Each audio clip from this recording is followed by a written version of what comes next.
When confronted with his cravat, he turned very pale, and was utterly unable to account for its presence in the hand of the murdered man. His wet clothing showed that he had been out in the storm of the night before, and his stick, which was a Penang lawyer weighted with lead, was just such a weapon as might, by repeated blows, have inflicted the terrible injuries to which the trainer had succumbed. On the other hand, there was no wound upon his person, while the state of Straker's knife would show that one at least of his assailants must bear his mark upon him. There you have it all in a nutshell, Watson, and if you can give me any light, I shall be infinitely obliged to you." I had listened with the greatest interest to the statement which Holmes, with characteristic clearness, had laid before me. Though most of the facts were familiar to me, I had not sufficiently appreciated their relative importance, nor their connection to each other. "Is it not possible," I suggested, "that the incised wound upon Straker may have been caused by his own knife in the convulsive struggles which follow any brain injury?" "It is more than possible, it is probable," said Holmes. "In that case, one of the main points in favor of the accused disappears." "And yet," said I, "even now I fail to understand what the theory of the police can be." "I'm afraid that whatever theory we state has very grave objections to it," returned my companion.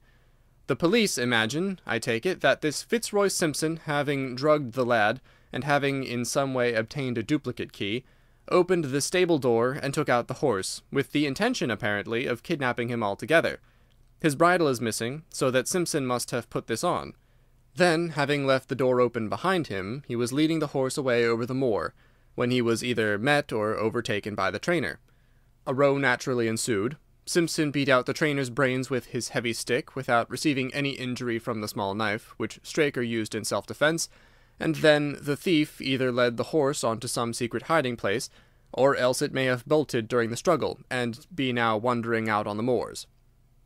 That is the case as it appears to the police, and improbable as it is, all other explanations are more improbable still. However, I shall very quickly test the matter when I am once upon the spot, and until then I cannot really see how we can get much further than our present position." It was evening before we reached the little town of Tavistock, which lies, like the boss of a shield, in the middle of a huge circle of Dartmoor. Two gentlemen were awaiting us in the station, the one a tall, fair man with lion-like hair and beard and curiously penetrating light blue eyes. The other a small, alert person, very neat and dapper, in a frock coat and gaiters, with trim little side whiskers and an eyeglass. The latter was Colonel Ross, the well-known sportsman. The other, Inspector Gregory, a man who was rapidly making his name in the English detective service. "I'm delighted that you have come down, Mr. Holmes," said the colonel. "The inspector here has done all that could possibly be suggested, but I wish to leave no stone unturned in trying to avenge poor Straker and in recovering my horse." "Have there been any fresh developments?" asked Holmes. "I'm sorry to say that we have made very little progress," said the inspector. "We have an open carriage outside, and as you would no doubt like to see the place before the light fails, we might talk it over as we drive." A minute later we were all seated in a comfortable landau, and were rattling through the quaint old Devonshire city. Inspector Gregory was full of his case, and poured out a stream of remarks, while Holmes threw in an occasional question or interjection. Colonel Ross leaned back with his arms folded and his hat tilted over his eyes, while I listened with interest to the dialogue of the two detectives. Gregory was formulating his theory, which was almost exactly what Holmes had foretold in the train. "The net is drawn pretty close round Fitzroy Simpson," he remarked, "and I believe myself that he is our man. At the same time I recognize that the evidence is purely circumstantial, and that some new development may upset it." "How about Straker's knife?" "We have quite come to the conclusion that he wounded himself in his fall. My friend Dr. Watson made that suggestion to me as we came down. If so, it would tell against this man Simpson." "Undoubtedly. He has neither a knife nor any sign of a wound. The evidence against him is certainly very strong. He had a great interest in the disappearance of the favourite. He lies under suspicion of having poisoned the stable-boy. He was undoubtedly out in the storm. He was armed with a heavy stick, and his cravat was found in the dead man's hand. I really think we have enough to go before a jury." Holmes shook his head. "A clever counsel would tear it all to rags," said he. "Why should he take the horse out of the stable? If he wished to injure it, why could he not do it there? Has a duplicate key been found in his possession? What chemist sold him the powdered opium? Above all, Where could he, a stranger to the district, hide a horse, and such a horse as this? What is his own explanation as to the paper which he wished the maid to give to the stable-boy? He says that it was a 10-pound note. One was found in his purse. But your other difficulties are not so formidable as they seem. He is not a stranger to the district. He is twice lodged at Tavistock in the summer. The opium was probably brought from London. The key, having served its purpose, would be hurled away. The horse may be at the bottom of one of the pits or old mines upon the moor. What does he say about the cravat? He acknowledges that it is his, and declares that he had lost it, but a new element has been introduced into the case, which may account for his leading the horse from the stable. Holmes pricked up his ears. We have found traces which show that a party of gypsies encamped on Monday night within a mile of the spot where the murder took place. On Tuesday they were gone. Now, presuming that there was some understanding between Simpson and the gypsies, might he not have been leading the horse to them when he was overtaken, and may they not have him now? It is certainly possible. The moor is being scoured for these gypsies. I've also examined every stable and outhouse in Tavistock, and for a radius of 10 miles. There is another training stable quite close, I understand. Yes, and that is a factor which we must certainly not neglect. As Desborough, their horse, was second in the betting, they had an interest in the disappearance of the favourite. Silas Brown, the trainer, is known to have had large bets upon the event, and he was no friend to poor Straker. We have, however, examined the stables, and there is nothing to connect him with the affair. And nothing to connect this man Simpson with the interests of the Mapleton stables? Nothing at all. Holmes leaned back in the carriage, and the conversation ceased. A few minutes later our driver pulled up at a neat little red brick villa with overhanging eaves, which stood by the road. Some distance off, across a paddock, lay a long grey-tiled outbuilding.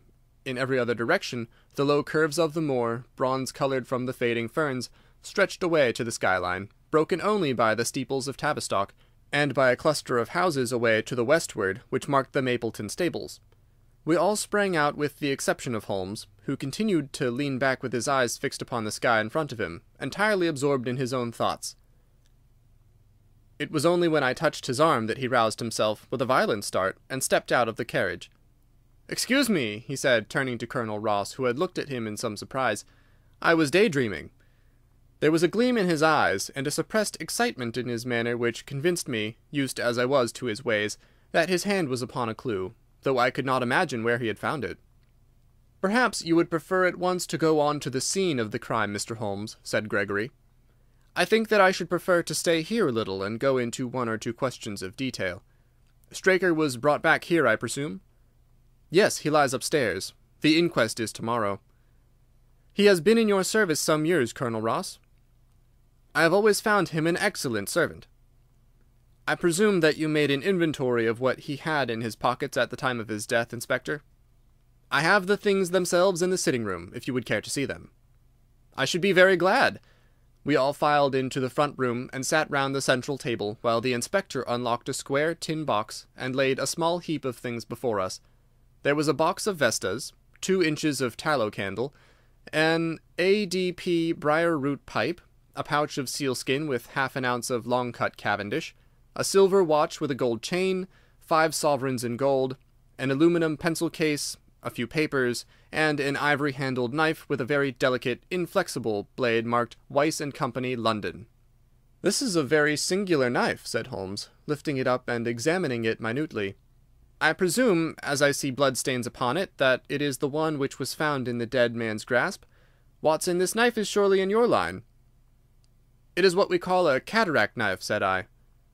"I thought so. A very delicate blade devised for very delicate work. A strange thing for a man to carry with him upon a rough expedition, especially as it would not shut in his pocket." "The tip was guarded by a disc of cork which we found beside his body," said the inspector. "His wife tells us that the knife had lain upon the dressing-table, and that he had picked it up as he left the room. It was a poor weapon, but perhaps the best that he could lay his hands on at the moment." "Very possible. How about these papers?" "3 of them are receipted hay dealers' accounts. One of them is a letter of instructions from Colonel Ross. This other is a milliner's account for £37.15 made out by Madame Le Churier of Bond Street to William Derbyshire. Mrs. Straker tells us that Derbyshire was a friend of her husband's, and that occasionally his letters were addressed here." "Madame Derbyshire had somewhat expensive tastes," remarked Holmes, glancing down the account. 22 guineas is rather heavy for a single costume. However, there appears to be nothing more to learn, and we may now go down to the scene of the crime." As we emerged from the sitting-room, a woman who had been waiting in the passage took a step forward and laid her hand upon the inspector's sleeve. Her face was haggard and thin and eager, stamped with the print of a recent horror. "Have you got them? Have you found them?" she panted.